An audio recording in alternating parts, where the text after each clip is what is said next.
នេះគ្រឿងក្រៅស្លការីខ្ញុំរៀបចំឲ្យអ្នកនរគ្នានេះគឺសាច់មាន់ណាមាន់ខ្ញុំមួយហើយនឹងអានេះវិញឈាមមាន់ហើយបន្លែស្លការីយើងមានដូចជាអានេះ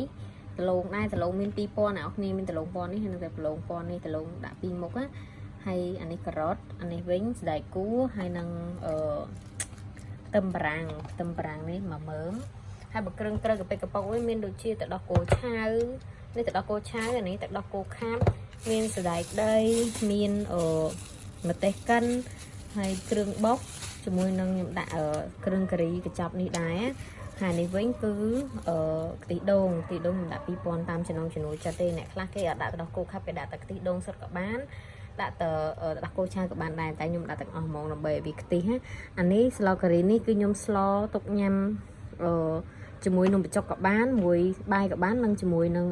នំប៉័ងក៏បានដែរយើងស្លរៀងរាវបន្តិចតែកុំឲ្យរាវពេកមិនល្មមអញ្ចឹងណានឹងគ្រឿងក្រៅខ្ញុំគឺមានប៉ុណ្្នឹងឯងហើយក្រៅពីហ្នឹងគ្រឿងទេសអីហ្នឹងចាំយើងមើលតាមក្រោយទៀតណាឥឡូវគឺខ្ញុំមកប្រឡាក់សាច់សិនអ្នកនរគ្នាសាច់មាន់នេះគឺខ្ញុំប្រឡាក់មុននឹងយកទៅស្លដើម្បីឲ្យសាច់មាន់យើងហ្នឹងវាកាន់តែចូលជាតិគ្នាមានជាតិណាពេលយើងស្លយើងមានជាតិខ្ញុំដាក់ស្ករក្រហមប៊ីចេងនេះអាស្រ័យលើអ្នកនរគ្នាបើសិនជាញ៉ាំក៏ដាក់ទៅបើអត់ញ៉ាំទេអត់ដាក់ក៏បានដែរហើយម្សៅស៊ុបយើងយករសជាតិមកល្មមសិនណាតោះតែប្រឡាក់អញ្ចឹងបានវាមានជាតិណាអ្នកនរគ្នាដើម្បីឲ្យសាច់មាន់យើងខាងក្នុងក៏មានជាតិដែរហើយខ្ញុំដាក់ម្សៅគ្រឿងការីហ្នឹងបន្តិចទៅជាមួយនឹងគ្រឿងបុកបន្តិចដែរគ្រឿងបុកបន្តិចណាអ្នកនរគ្នា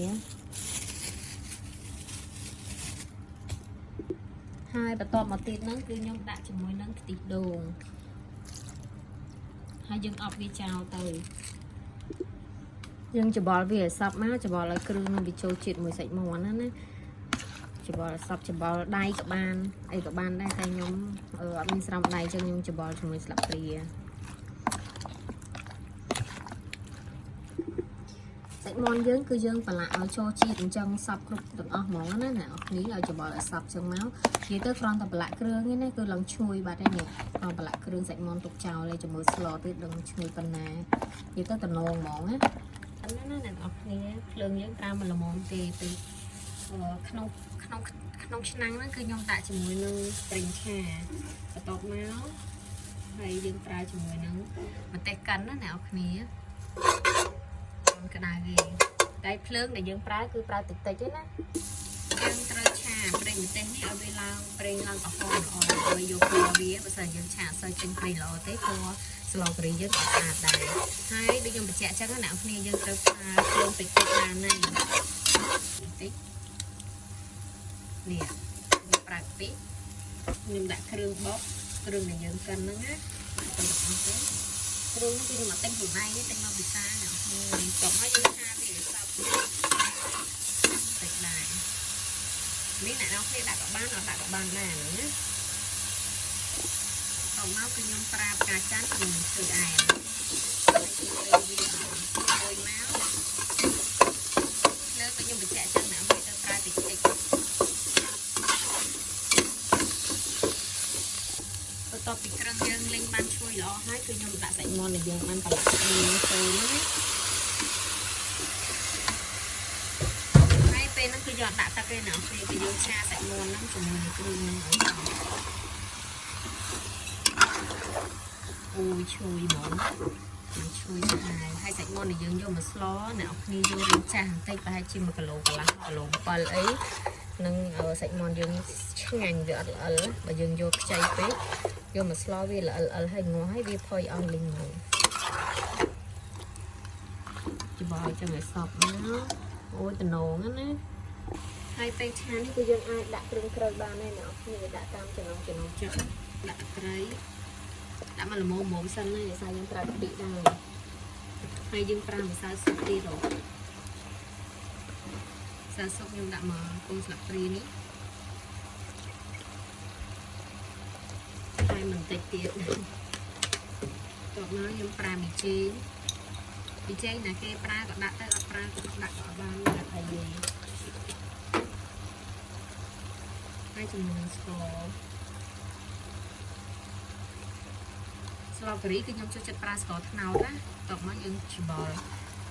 គ្រឿងទាំងអស់សាប់ជួបគ្នាគ្រឿងទាំងអស់នេះគឺយើងអត់តលោកទេណោះគ្នាយើងដាក់មកល្មមចូលបានដែរដោយសារតែយើងសាច់មាន់យើងប្រឡាក់មុនលើហើយចឹងវាមានជាតិខ្លះណាយើងដាក់មកល្មមសិនទៅចាំខាន់ថយតាមក្រោយហើយស្លការីនេះគឺយើងប្រើមួយគោលខាប់មួយដល់គោស្រស់ទៀតចឹងកុំតដាក់អីឲ្យក្រៀមពេកហើយយើងទុកចោលទៅយើងងាស់អាមាន់ហ្នឹងរហូតដល់វាចេញទឹកមាន់ហ្នឹងស្ងួតអស់ចាំយើងដាក់ជាមួយនឹងបន្លែហើយគ្រឿងក្រៅតាមក្រៅទៀតឥឡូវយើងមកវាឲ្យរីងទឹកសិនណាតែឆ្នាំងនោះមិនទូចពេកនៅបន្លែនៅអីទៀតទៅដាក់ទៅវាអាចនឹងឆ្អៀតមើលទៅងសាច់មាន់យើងរីងទឹកអស់ហើយគឺយើងដាក់ទឹកថែមបន្តិចទៀតដើម្បីរងាស់សាច់មាន់នឹងឲ្យផុយទឹកនេះគឺយើងដាក់ម្ដងបន្តិចសិនបានហើយអ្នកនរគ្នាកុំដាក់ច្រើនពេកដាក់ម្ដងបន្តិចអញ្ចឹងมันវាមានជាតិដាក់ច្រើនពេកមានអារម្មណ៍ថាវាដូចស្ងោរអញ្ចឹងហើយយើងរងាស់សាច់មាន់យើងចោលទៅយើងងាស់មើលមកសាច់មាន់យើងផុយណាតាមមាន់នេះអ្នកនរគ្នាប្រើមាន់ចាស់មាន់ខ្ចីអីគឺរងាស់តាមនឹងខ្ញុំមាន់ខ្ញុំបែបរៀងចាស់បន្តិចហើយចឹងរងាស់រៀងយូរបន្តិចមកស្លាប់ព្រាសិនណាអ្នកនរគ្នាដើម្បីឲ្យវាមានជាតិបែបទឹកស្លយើងដាក់ទៅគឺជាតិហ្មងគេទៅត្រឡប់ស្លផ្សេងគ្នាណាគេស្លដូចខ្ញុំខ្លះហើយអ្នកខ្លះក៏គេស្លមានចែកទៅស្លរៀងជួរអញ្ចឹងទៅស្លចាប់ផ្ដើមពុះហើយណាអ្នកទាំងអស់គ្នាតែអត់តន់ផុយទេក្លិនវិញឡើងឈ្ងុយហ្មងហើយប្រហែលជាដាក់បន្លែដាក់ខ្ទិះដូងដាក់អីទៅអាចនឹងពេញឆ្នាំងហ្នឹងហើយឥឡូវឃើញតិចសិនឥឡូវខ្ញុំភ្លក់ឲ្យស្លខ្ញុំរៀងស្ទើរផ្អែមអ្នកនរគ្នាអញ្ចឹងខ្ញុំថែមទៅដល់គោខាប់បន្តិចទៅភាសាសាច់មាន់ខ្ញុំចិត្តផុយហើយអញ្ចឹងខ្ញុំថែមគ្រឿងក្រៅឲ្យវាដិតឲ្យហើយណាផុយហើយខ្ញុំដាក់បន្លែចូលហើយណាអ្នកនរគ្នាដាក់គីឡូនេះយើងងាស់ឲ្យវារៀងបែកតិចមួយសាច់មួយទឹកស្លហ្នឹងខាប់ឆ្ងាញ់ណាស់ចលក់នំប៉័ងអីឡើងផ្អែមហ្មងឥឡូវគីឡូខ្ញុំផុយហើយអ្នកនរគ្នាអញ្ចឹងគីឡូផុយហើយគឺខ្ញុំថែមជាមួយនឹងសណ្តែកដីនេះគឺយកបុកហើយណាគេចង់បុកក៏បានអត់បុកបានតែខ្ញុំបុកបន្តិចទៀតដើម្បីវាបែកវាខាប់លើទឹកស្លស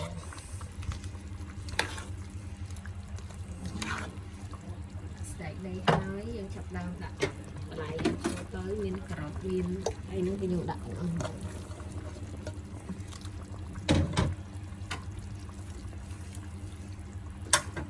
ហើយខ្ទឹមប្រាំង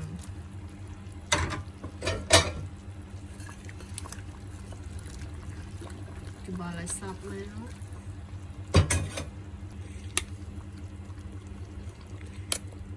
ដាក់គោឆៅអ្នកគ្នារំលឹកនិយាយមិនឃើញខ្ញុំមិនដឹងថាអ្នកអរគ្នាស្លមិនទេអូអ្នកអរគ្នាអើយខ្ញុំភ្លេចដាក់